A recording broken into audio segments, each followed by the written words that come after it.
guys, KO here. Welcome to Turmeric and Tequila, where we are working to inspire positive, radical social evolution by uniting mission-driven humans. I am so deeply excited for this conversation today. I am welcoming Mara Smith to the TNT mic. She is the founder of Inspiro Tequila, a thoughtfully crafted tequila that's additive-free, 100% agave, owned, created, and inspired by women. She has gone the extra mile to facilitate a women's empowerment through her brand, and I can't wait for you to hear more about her, this amazing tequila, and all the intention behind the brand. Get ready for this awesome conversation. Be sure to check us out wherever you get your podcasts and check out the video on YouTube. Cheers. Welcome to Turmeric and Tequila with your host, Kristen Olson.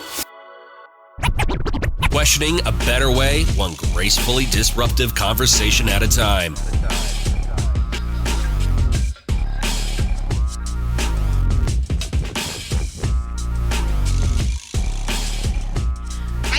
Welcome to Turmeric and Tequila. I am so excited today. We have Tequila family in the house. This is a connect of a connect. And if you listen to Turmeric and Tequila, you know that these are my favorite interviews because we haven't even connected in person yet, but they are a good friend of one of my connections, and friends of friends are friends. So we're always starting off from a great point with that kind of energy. But I am welcoming Mara Smith. She is the founder of Inspiro Tequila. She is deeply passionate about tequila, obviously, business, being an entrepreneur, and then involving women in her entire journey. So I'm going to give a quick intro about Mara, and then I'm going to let her run because we have a wealth of information to share. She is an expert in the space, but Mara is a former attorney in Chicago, started drinking tequila when she was looking for a clean, gluten-free spirit that fit into her active lifestyle. She and her friends enjoyed the versatile, carb-free, and zero sugar spirit, but they were not drawn to the traditional offerings.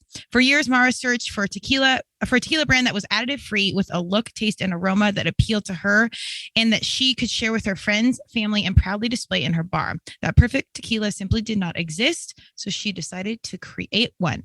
Without further ado, Mara, welcome to Turmeric and Tequila. Hi, so nice to be here. Yes. Well, so, okay, there's your formal introduction. I love this. I started drinking tequila quite literally because it was plant-based. And I always say it was like the best of all the poisons because I'm here for training and hard things, and hence the anti-inflammatory turmeric. But then tequila side, the social, the fun is it's a passionate piece of my world. So we had to find that balance. Tell me, how did you even get in? Why'd you start drinking tequila? And then tell me about how you were like, okay, how do we level this whole situation up? Yes. So I started drinking tequila for a number of reasons. One, I was looking for that clean spirit option that I didn't feel bad the next day. So although I like wine and enjoy wine, because of the sugar, I would not feel good the next day. Vodka had this really strange effect of waking me up in the middle of the night. I don't know why, but and in fact, I stopped drinking all alcohol for a number of years because I unfortunately was suffering from severe reflux and found that most alcohol exacerbated that and made it worse. So then as I started trying and seeing what would work for me and not bother me so much, what I discovered is that tequila, I wasn't feeling terrible the next day. It was sitting better with me, like high quality tequila, 100% agave tequila, and not kind of the bad mixto tequila that you used to get sick from when you were younger. Yeah. And so I just found that I felt better, and I'm not mixing it in like sugary drinks or sugary margaritas. I'm drinking it a really clean way, usually, tequila soda, maybe a little bit of fruit, but so that's kind of how I started drinking tequila, and that became my drink of choice. So tequila soda really became my drink instead of like people were ordering, vodka soda, and I was ordering a tequila soda. And I generally just didn't feel terrible the next day. So that's kind of how I started drinking it. But I did discover, though, as I started researching a lot of tequila brands, as I was becoming a little more, not a tequila connoisseur, but learning more about different brands, started doing some research and discovered that so many tequila brands, really the ones that we all know and love, use additives. Yeah. So they use coloring, flavoring, glycerin. And when I learned that, I was a little taken aback because I said, okay, well, I'm drinking this because I want this really great, clean spirit option. But I mean, I don't want additives in my food, and I don't want it in my drink, and I definitely don't want it in my tequila. So that is when I started kind of on the search for an additive-free tequila brand that had kind of the same taste profile that I really liked, but that was additive-free. and also had like a look from a bottle design aspect. I know you have a marketing background, so I don't have a marketing background, but the bottle design was important to me and how it looked. And even from the aroma profile part of it. So that is where I kind of was really searching for that brand and didn't find one. So I had some, just crazy idea that I would create my own. Well, I think being an attorney is always nice because even if that's not your specialty in that arena, like you have some sort of base of because the legal side of establishing anything is really, really critical.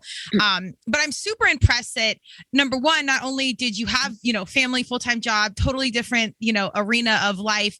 And then you're like, well, I see this situation and I can't do it better. Or I think I can do it better.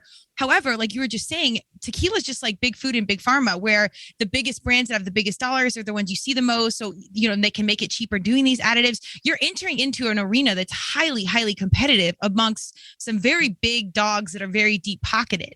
And we're going to talk about tequila and being intentional with involving women in your journey.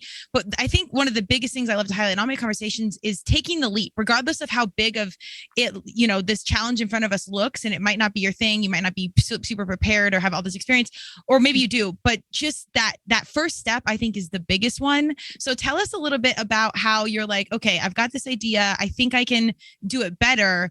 What was your first point in like navigating that first step into the industry?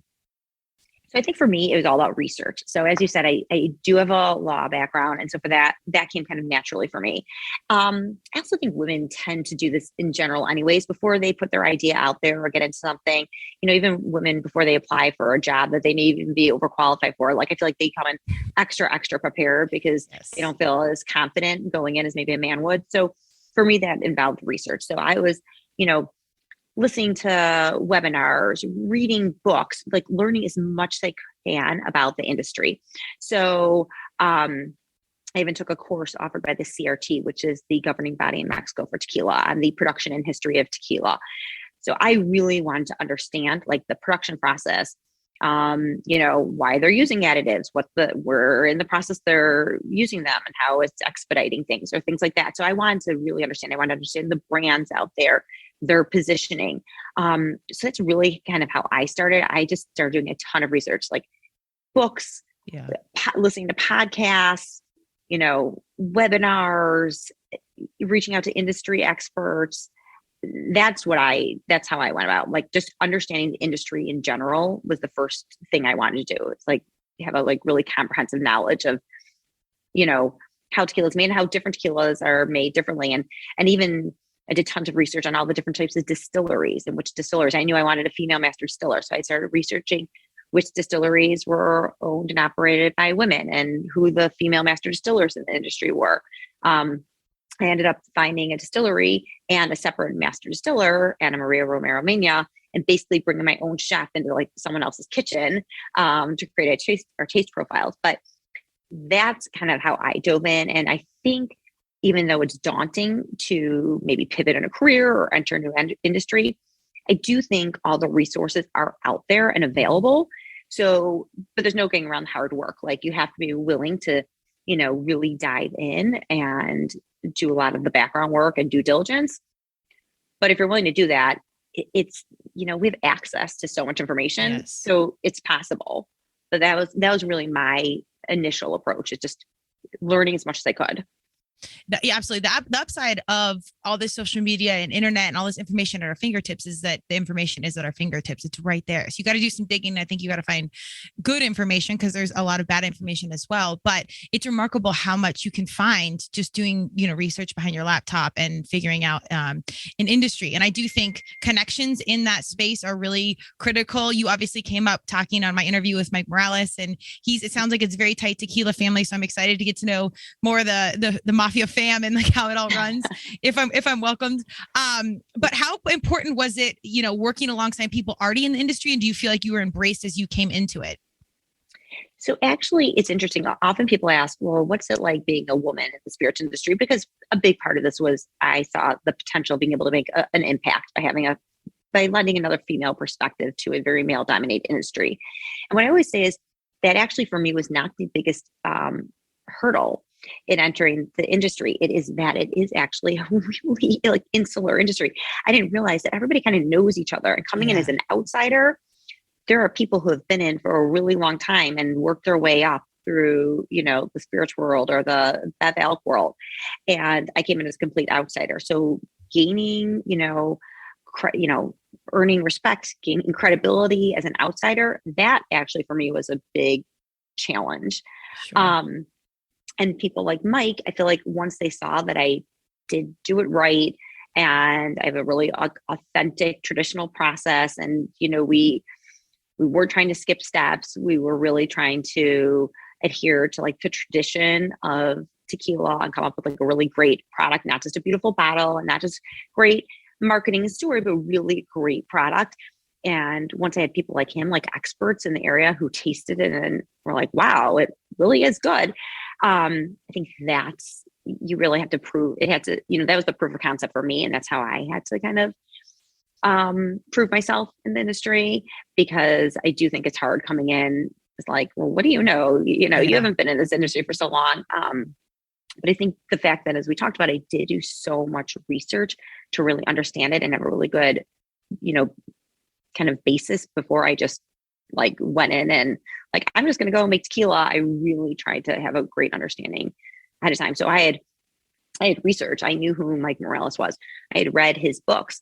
I had read his, he has a book on like, I think it's like something like the babes and tequila or something like that. It's a very small book about all the women in the tequila industry. So I'd like read that. That's how I found my master distiller. So, and I think that's also just kind of how you earn the respect of people in any industry, is coming in looking like you're really prepared and that you've done your homework. Yeah. So, but I do agree. It is this kind of like tight knit community.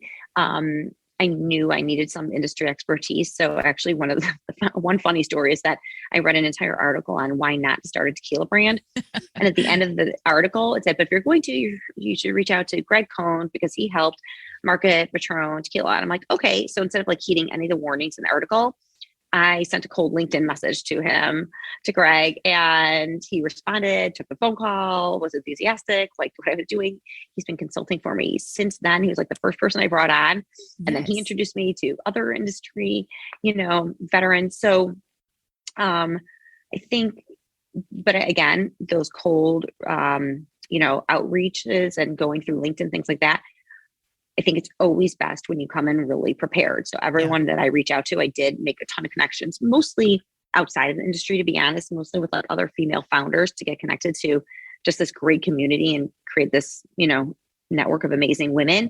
But I think the way that I approached that, again, was going in with a lot of the legwork done. So being very specific in an ask, coming in with the knowledge about what their background is and what their specific, kind of expertise is. I always say, like, don't go in saying, oh, can I, pick your brain? Like, I go in really specific with how I maybe can lend something that's helpful for them and what would be helpful for me. And also really having a good understanding of their background. So I think that's the best way to approach anybody, to be honest. There's a lot of valuable nuggets within that. I love that. As I have a lot of athletes or former athletes that listen to this, and I think it reminds me, as you're speaking to this, is it mirrors like the kind of like the corporate world in general or the athletic world, where you come in as a freshman, you got to work your way, particularly if you're like high level college and freshman, you carry the balls, you learn the system, you come in as prepared as you can, like training, but you're still not on that level. And then, sophomore, junior, senior year, you kind of work your way up and earn your respect. And that's, as you were saying, that's kind of like what I was thinking. I'm like, of course you got to enter every situation. Come correct as much as you can, but then you just got to learn and stay humble and then work your way in. And I think in industries that are protective, I actually really like that, like coming from CrossFit and lacrosse and whatnot. It's very cultish in the best way, but it's so mission driven and so from their heart space, even if it's their financial space and how they make a living, but they're so protective because it's their passion, it's their love, it's their community. And I appreciate that protectiveness of it. So if you can understand it and work your way in, like I think you did, I think that's amazing. And I tell all my people working to like facilitate relationships, because that's the base of all this.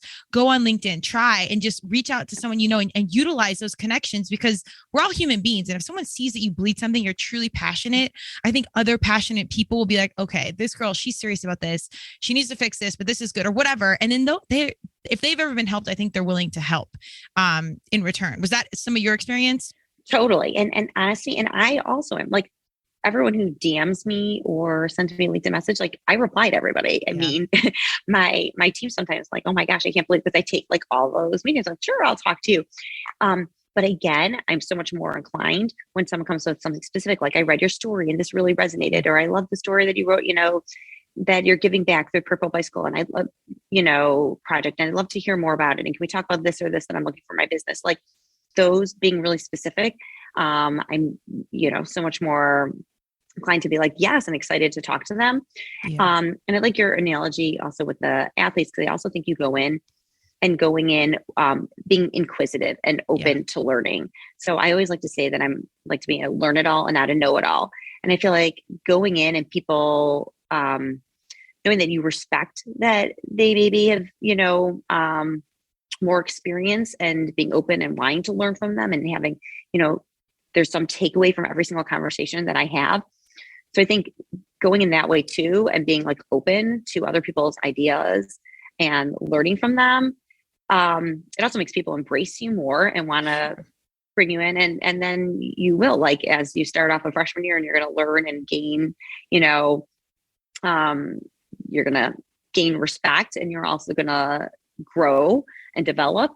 I feel like that's kind of how you do it in business too, is you always want to grow and learn more. And I think going in and being, intellectually curious and open to learning more and open to learning from people, as opposed to going in kind of with like a closed mindset, like, okay, well, I'm doing it this way and I know exactly how it should be done.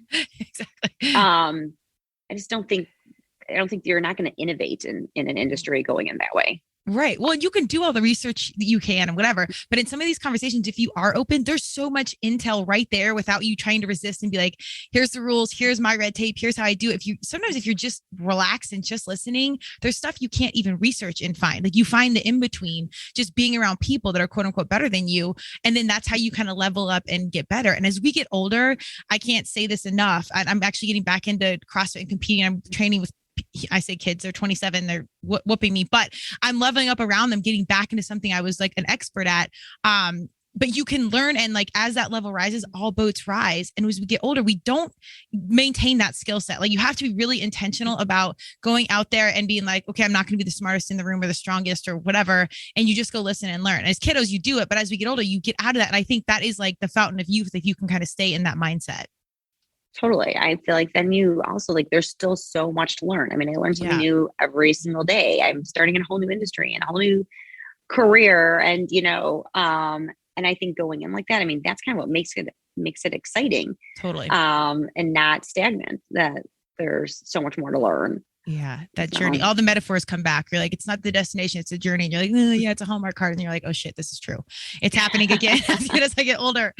Well, so tell me about, how did like diversity and inclusion come in? Like, did you have an experience where you felt maybe marginalized as a woman, or like, where did this passion piece to include women and be intentional about your journey in this respective space come from? Yes. So, actually I probably was, one of the few women in the room for a very long time, but it never really occurred to me, I guess, until later in life. So, right, I started out, I studied more mathematical subjects in like undergrad. I started in engineering, and then I was in accounting, and then I worked at a really large law firm.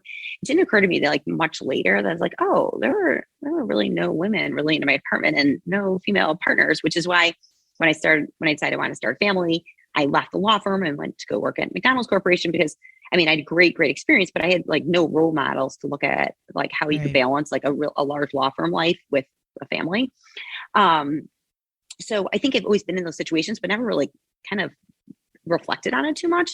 I think for me, because I was re-entering the workforce as a woman, being out of the workforce, home raising kids for a number of years. And,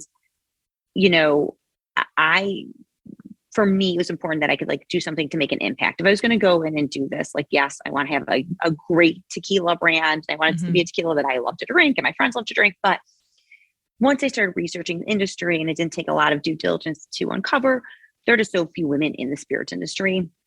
And once I discovered that, I thought, well, not only can I create something and really focus on this like thoughtful female consumer, but I can also just bring another female perspective to the industry. And if I was going to do that, I'm just very transparent and very authentic about like everything I do.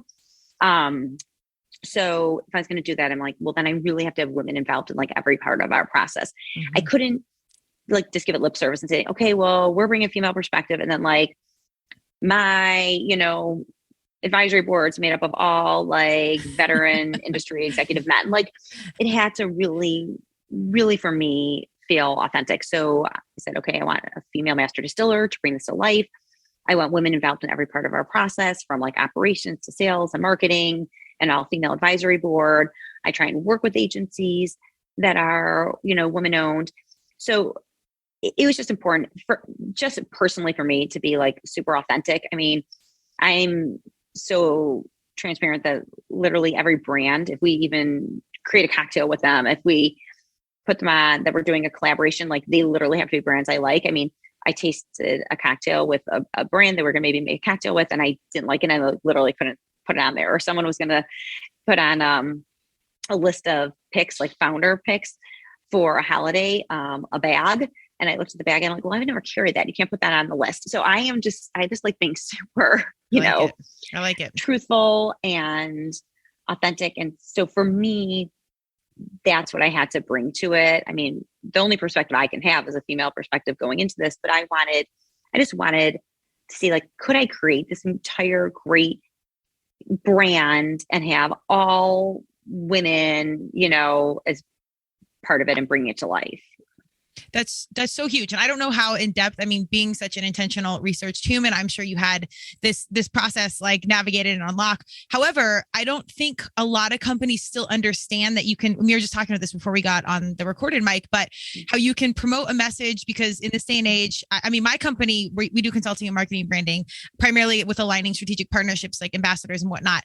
But I only work with mission-driven humans and companies, meaning like, great, you have a product, you're great at it, but if you're just doing it for the margin, I'm not your human. You need to do it. It's like, we're giving back. We're doing something bigger. And the flip side of that is, just like as we were talking about how much information's at our fingertips, our consumer is savvier than ever. And I have so many conversations with high-end, big, huge potential accounts, blah, blah, blah. And there's still this disconnect of them truly understanding how savvy our young humans in particular, or over 21 if you're consuming this product, but how savvy the consumer is. And they can know where you're from, what you did, who the distiller is, where your kids go to school, whatever. I mean, information's everywhere. So I love when I get to have conversations like, well, I'm just going to tell the truth and I'm going to let the whole human side be out and blah, blah, blah. Where back in the day, I was kind of like, ooh, you don't need to tell that. Now I'm like, humanize the brand, talk about your kid's soccer practice or whatever you're comfortable about, like the process to get the female distill, like all this is extra steps. And it's so much harder than just going what's cost time effective. However, the beautiful thing, it's authentic marketing. All you then have to do when you sit down and do marketing is tell the truth and tell your story versus hiring somebody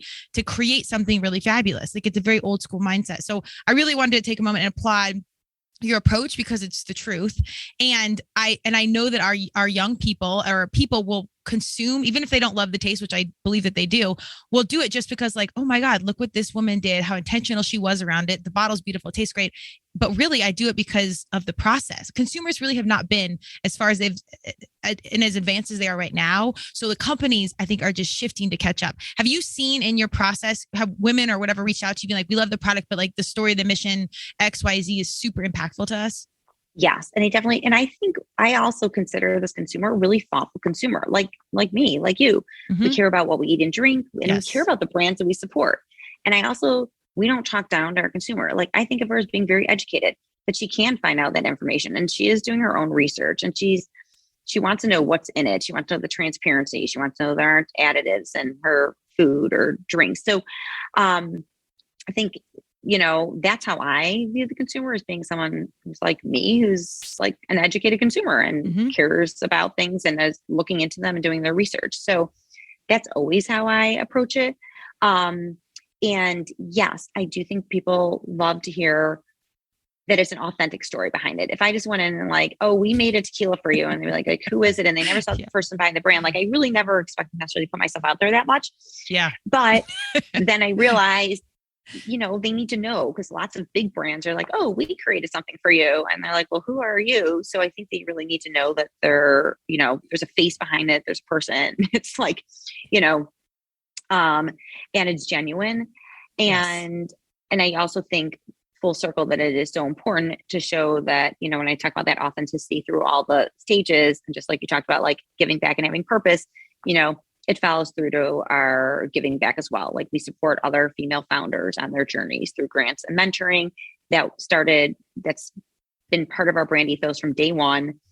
Before we had even a sale, I sponsored a pitch competition for women, for a women's pitch competition. So I think then the whole thing is just, it's exciting, right? It's all about supporting female founders. I think, this is the start of something, but my whole view is that as women-owned businesses become successful, that you have more women out there to invest back into other female founders. And that's how we will eventually kind of start to, level the access to capital.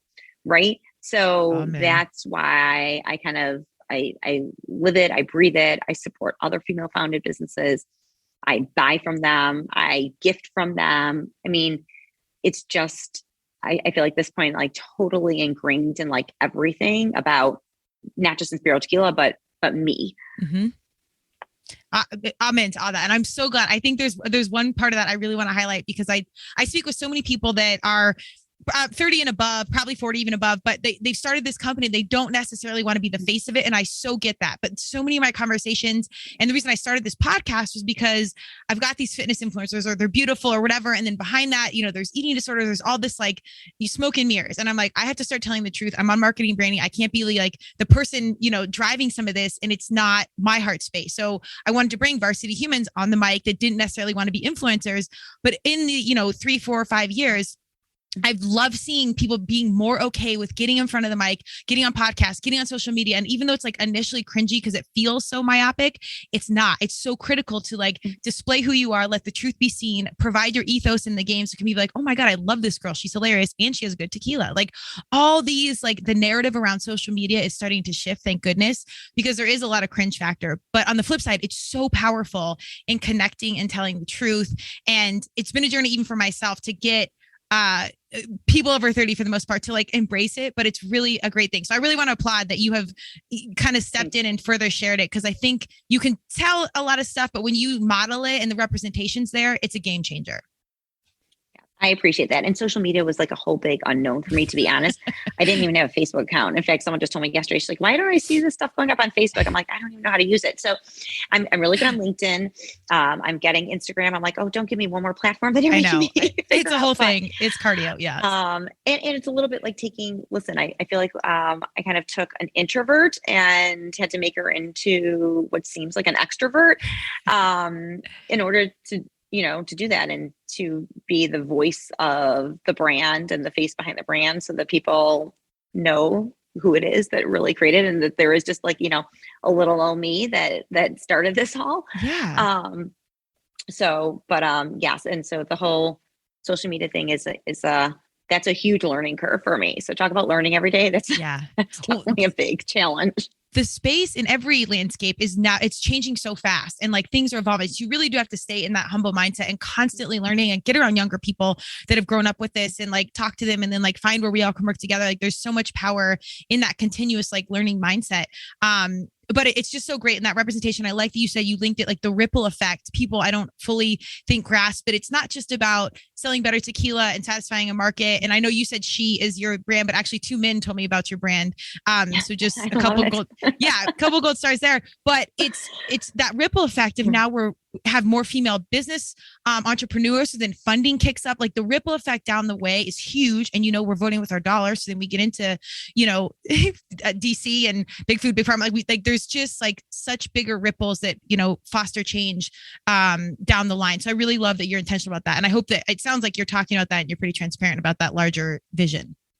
Yes. Well, especially you just mentioned it, like, right. So the reason I started this, because I'm like, okay, I drink tequila.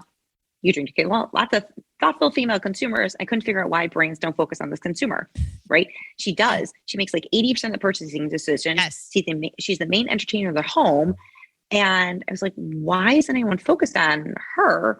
And I love that men love it. Men love the juice. It's not like I said men can't drink this, and I didn't put in like a hot pink bottle, but I'm still okay saying that our main focus, our primary consumer, who I, created it and crafted around, is a female consumer. Mm-hmm. Because there are, I don't even know, like 1,500 brands that are focused on a male consumer first. So I felt like it's okay that we are focused on a female consumer first, and men can still drink it, but I can be very focused on this like thoughtful female consumer who does control a lot of the purse. Yeah. 100%. And in every industry. I mean, it's literally the household purchaser. So, and so much of it navigating the ship, we won't go down. This is a whole other podcast. I mean, we could have a phenomenal convo, but perhaps another time, but it's pretty powerful. And it's the flip side of that is like, okay, don't anyone else do it. We'll do it. We'll capitalize on it. And not only we will, foster a situation that's a professional success, but we'll facilitate a community, which in turn is power. So there's so much opportunity there that's beyond whatever your product or service is. It's about recognizing the in-between and seeing it, seeing, the full landscape for that's not even being navigated. So it's actually really exciting. On that note, I do want to make sure we get to the brand specifically, the tequila specifically. Tell me about why is this tequila different? Tell me about the brand name, the inspiration. Give me all the details. Yes. Okay. So Inspiro Tequila, after, of course, pondering and naming and hiring a naming agency, it came to me like in the middle of the night one night. It means inspired in Spanish. And so really it's named after two women who have been my biggest role models, inspired me. And that's my grandmother and my mom, both who I guess gave me the confidence to believe that I could do anything and enter into any industry they put my mind to, that I was very capable. So I feel like having them as role models in my life, it really was important to me to name it after them. And then we have two expressions of tequila. So I told you that, we created something that was additive free. So I wanted to create like the sweeter taste profiles that people tend to like, especially the women told us which brands they like, but to do it without using additives. So our Blanco Tequila, and that, of course, you from a branding marketing, yes. I'm sure bottle design was really important to me. So I really wanted this like sleek and sophisticated bottle that also was easy to hold and pour, not like the big stout round bottles, something that I would like to display.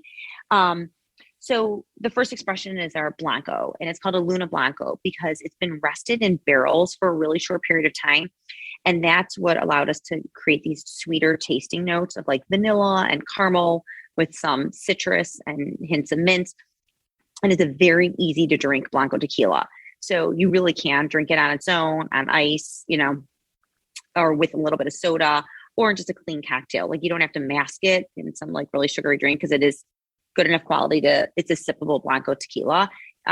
Very little bite on the back end as well. So there's not a lot of burn, and that's was specifically created to make it an easy to drink Blanco tequila.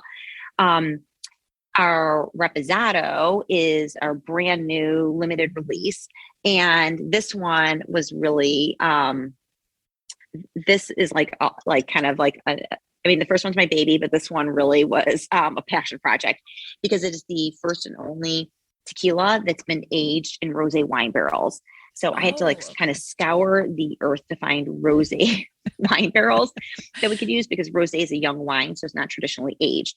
So it's not that easy. I kind of thought it'd be easier, but it's not that easy to find rosé wine barrels. And because I actually am a rosé fan, but don't love the after effects and the sugar, it's like, is there any way I could take rosé wine barrels and somehow age tequila in it? So we did.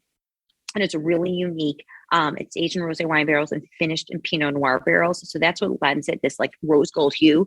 Yes. So we do not use, there's no coloring added because it's confirmed additive free. So without any coloring, we're able to create the rose gold hues just based on the barrels.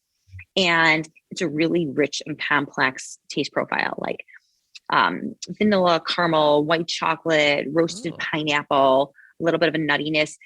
We generally, because super like high quality and, really complex profile, we traditionally just show it like drinking it on like a cube, like one big cube, like how you drink like a really fine Scotch whiskey or something like that.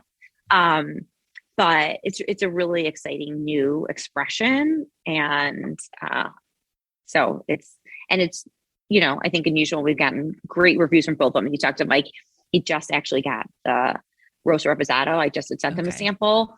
But yeah, we've really received great feedback on both of them, on both expressions. Yeah. Well, so not to interrupt you, I'm a Blanco drinker, and I'm usually tequila, soda, lemon, kind of like you. This is I've only tried the Blanco version of Inspiro, but you don't even need the lemon. You can just do the soda or just sip it. I try not to sip it neat because sometimes if it's good, you'll drink way more than you think, especially if it's really smooth. So we add the soda in there as like kind of like a mild hydrator. But you don't even need the lemon. It's actually genuinely very good. And if you ever gone out with me, like, I'm pretty picky, and I will sit there and ask the restaurant what tequilas they carry and blah, blah, blah. It's probably annoying, but anyways, yeah, it's it's like the person you go on out to dinner with, it's on a diet and they're asking for gluten free. It's so annoying. I'm kind of like that about tequila, but then I ask them brand questions. Okay, good. But that's beautiful. Wait, so rosé, as you were saying that, all I'm thinking is like Nicki Minaj needs to be one of your ambassadors because she loves rosé and tequila and it's pink and like, anyways, yeah. What was the passion behind the rosé? Just because you were a fan and so you're like, let's couple this together? You know what? Because I was like, is there any way to combine like rosé with tequila? And then I tried like, there's like a rosé infused vodka or something like that. I wanted to see how it tasted, and it was like absolutely, like I couldn't drink it. And I was like, okay, well, we're not going to infuse rosé because then you're getting the wine effects. And I wanted to be in tequila, but I said, I really want to do something unusual. Well, one, just like you, many women told us that they prefer a Blanco, like a clear spirit, right? Healthier connotation. So I thought if I was going to introduce women to like an aged expression and to go to the next level, I wanted it to be like a different and something that also resonated and maybe something a little more known to them. So if that's why I thought using rosé wine barrels, here you have something, rosé wine, fresh and light, and then tequila. And so I just thought that would be a good pairing and a good way to try and introduce this consumer to like a little bit, if you went to more of a tequila connoisseur level, to like up it like one level to like an aged expression. Yeah. And I also just didn't want to do something that everybody had done already. Mm-hmm. So I thought I love color. I wanted it to have like a pinkish hue, a rose gold hue. And the only way to really do that was to use wine barrels as well. If not, you're adding coloring, and I didn't want to do that or add any, coloring or flavoring to it. So that's kind of what was behind it for me, and just to create something. And it also was kind of a challenge because I brought in this legendary master distiller, and Ana Maria Romero Mena has like created many, many tequilas, but she'd never done anything in rosé wine barrels. So, and she is a sommelier as well. So I just thought it kind of be a fun project and a different, giving her also this like autonomy to try and create something totally new. And, you go out, there's lots of tequila brands. There are a lot to choose from. So if I was going to do it, I really wanted to make sure that we could do something like a twist on something and do it a little bit different than what anybody else is doing. I love that. And I think that's actually again, from authentic space, an excellent play to get some of that shelf space, because it's really hard to break into restaurants. And these are other, big relationships you got to have with major retailers. But if you offer something really unique and different and you can get the consumer to request it or it becomes a thing, it's a really good way to kind of shift the industry on its head and make them start playing by your rules. Have you guys been pretty successful in navigating some of those relationships in those spaces? Yeah. So we've had, people have been really receptive to it as far as like retail and retail chain. I also think it's helpful to be, you're not going to find a whole lot of certified women-owned brands in this realm, and especially in tequila. So, and I think a lot of them thankfully have big diversity initiatives that, for the corporations, which I appreciate. Yeah. So I think that for us is particularly helpful for retail chain. The spirits world and in general, alcohol industry, it's complicated because the laws are the same laws that have been in place since 1933 post-prohibition. So as much as, retailers like us, we need a distributor to enter any state. So every single state we enter into, we need to have a distributor partner there to be able to sell. Like I can't go in and sell to any retailer without a distributor as go-between. Right. So we're very focused now because I'm in Chicago. I'm building out like one market at a time and trying to, go state by state, but very thoughtfully and strategically. So we're really focused. Illinois right now, we just, launched in retail and bars and restaurants in Illinois. So working and looking at a little bit, going like inch wide, mile deep and building our presence really well in one market at a time. I I think that's our approach. That's my approach, because I generally like to be pretty like meticulous and make sure we've established it really well before we go to the next market. Except for Colorado's definitely on our radar, so we want to be there. Oh, me. Oh no, you already know I'm going to be anytime like the missions and the passions align, I'm a fan. But if it's like something I genuinely bleed in and a consumer of, I'm 100%. But anything health and wellness, like I'm going to be talking to you, because I really want to link up with a tequila company that's for health and wellness, human specifically. And I can't agree with you more though, being in the marketing and branding game for so long, doing it like kind of slow piece by piece, because each market is super different. Even if like your plans and your process is similar, it's pretty different. And I'm always deeply passionate about ambassadors and influencers in the right way, because I do think there'll be a taboo point of social media and all this overexposure being too much. But if you have like your humans in real life reverberating your gospel the right way, that's all you need. So I'm always passionate about like finding the right people, but you need those people that authentically speak to each community and each region and whatnot. Totally. And they really have to be true fans. Like, honestly, totally. Even people have said, send it to me, we'll do something for you. I'm like, wait, let me try it first. Make sure you like it. Like, I don't want people speaking on Inspiro Tequila's behalf if they don't really love it. Like, I want everyone to try it and be real fans of the brand. So I agree with that. There has to be again that authenticity, and you want real, cheerleaders who genuinely love it. And you can tell when people, are being real or just like holding a bottle, Totally. So. Yeah. Well, if you cultivate that community, this is why I love influencers have like another like ick factor and like kind of cringe there. But if you have people that are excited about what you're doing, and even with Turmeric and Tequila, if they want to wear the shirt, that's cool, but they're excited that it's a female doing this, and then they feel a part of that community, and then I can update them on things and like that. And it's just so much bigger than the brand or the product or the mission at hand. It's collective people excited about something, being a part of something, and then they get to talk about all the things around that something. So it's a really cool time to be in marketing branding with companies like you guys that are so mission driven, because we're doing so much more. We're going to talk about what we're drinking or wearing or whatever anyways. It might as well be somebody that we like are genuinely excited about, and people will bleed it. If you find the right ones, they will genuinely bleed the crap out of whatever you're doing. Good. I may need you to help me then figure out who the right ones are. I got you. I told you that's a whole unknown world for me. So.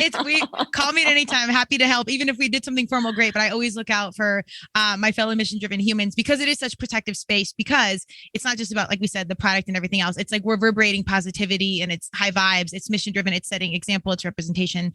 It's a lot of stuff that matters, and it's bigger than us. So we can always get into that. But I'm just excited about what you're doing. I hope people listening to this can see how you went from one industry and then just leaped full head into another one. I think this is the day and age to do that. And on the flip side, and we'll kind of wrap up here, it's soul fuel for you, like outside of the business, outside of the mission. How like invigorating and like just fueling of your own personal self has this journey been?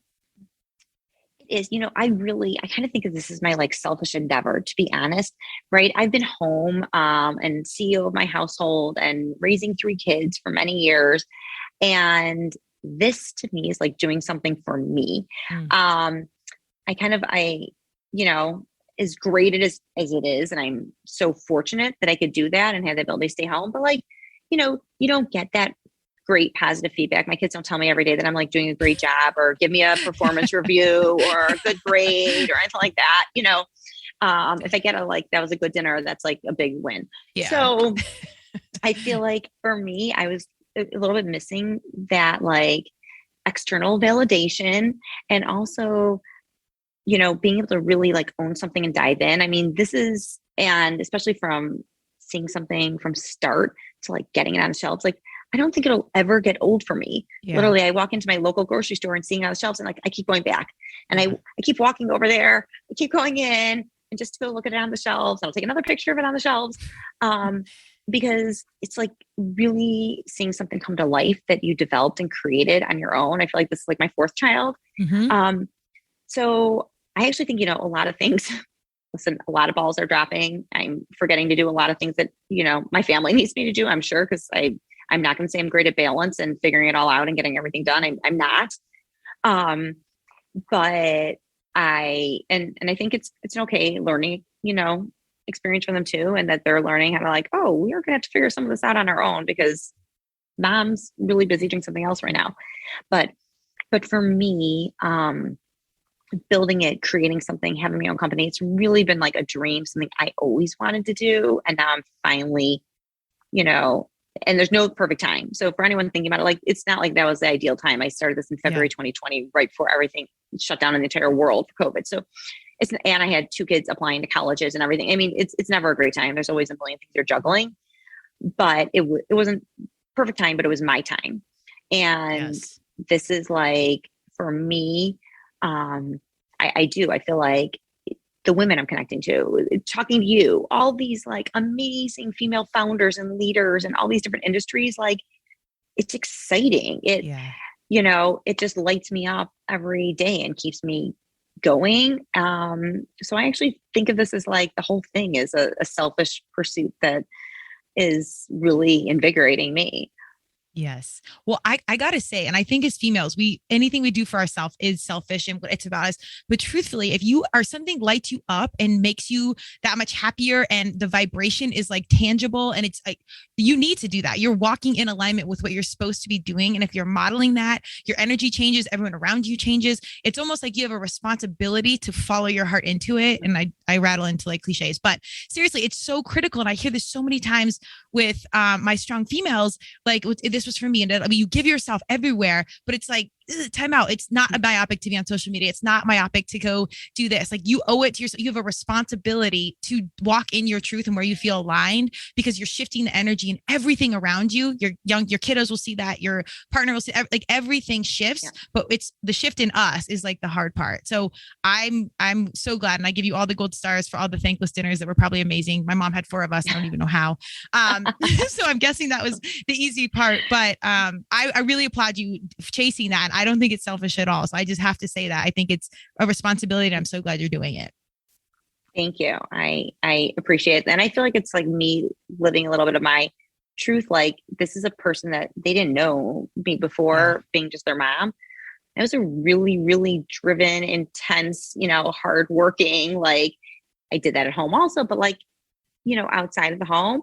And now I think they're getting to see that a little bit about me, and hopefully appreciate that, and hopefully setting some good examples and, for them. But I think it's kind of good to see me a little bit more in what I always thought of as kind of my element.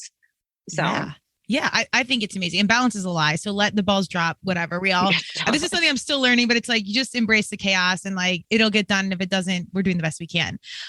What is like the one last piece of advice you have for anyone, perhaps a mom looking to make a leap, but like any piece of advice that you wish you would have heard as you were starting this journey? Gosh, when I was starting, I would say I try and live by this like Sarah Blakely quote now, where is, if someone can do something 80% as well as you can, let them do it. So it's very hard. It's hard to let go of any, you're starting something on your own. It's really hard to let go of anything. And I have a very difficult time. I'm a micromanager to a fault. And so it's hard to do that, but it's really necessary. Like, I'm like one body trying to do too many jobs. And I'm really, and even if it's work related, home related, like, there's certain things that don't require me. There's someone who's better at it, more skilled at it, can do it quicker than me. Social media is a great example. I'm slow. I'm not that great. Someone else can handle it way better than I can.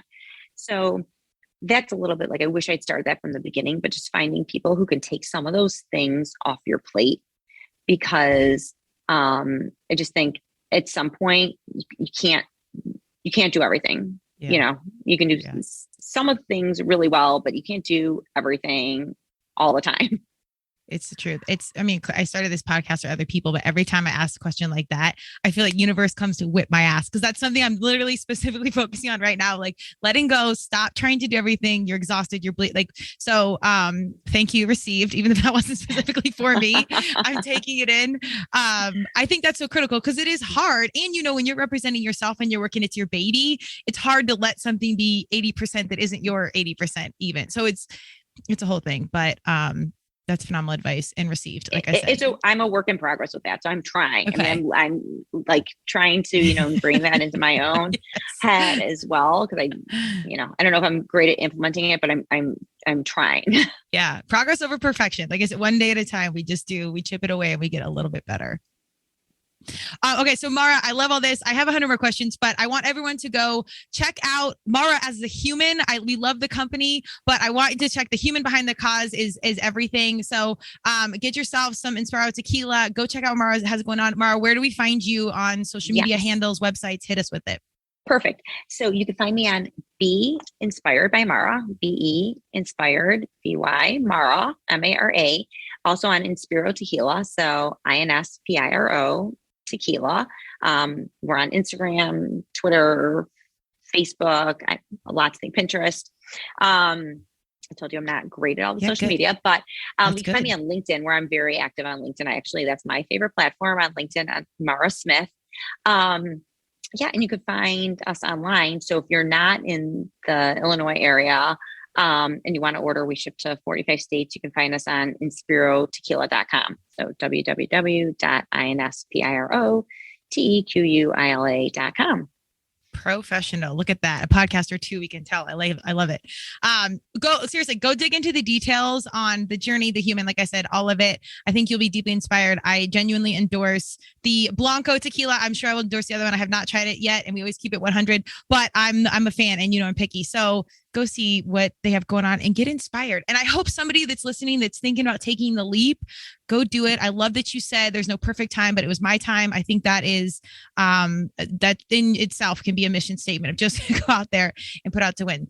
Mara, thank you so much for your time and energy. I can't wait to see where this goes in 6 months. I'll be stalking you guys no matter what for fitness ambassador space, because we're just going to be a super fan over here. But I can't wait to see how things grow, and I wish you all the best of luck. Thank you. Thanks, Kristen. It was so great being on. And I'm so glad that you tried it and love it too. Yes. Like I said, we'll be chatting more for sure. Thank you. Thank you for joining Turmeric and Tequila with your host, Kristen Olson. Tune in next time, and don't forget to subscribe on Apple, Google Podcasts, Spotify, or wherever you listen.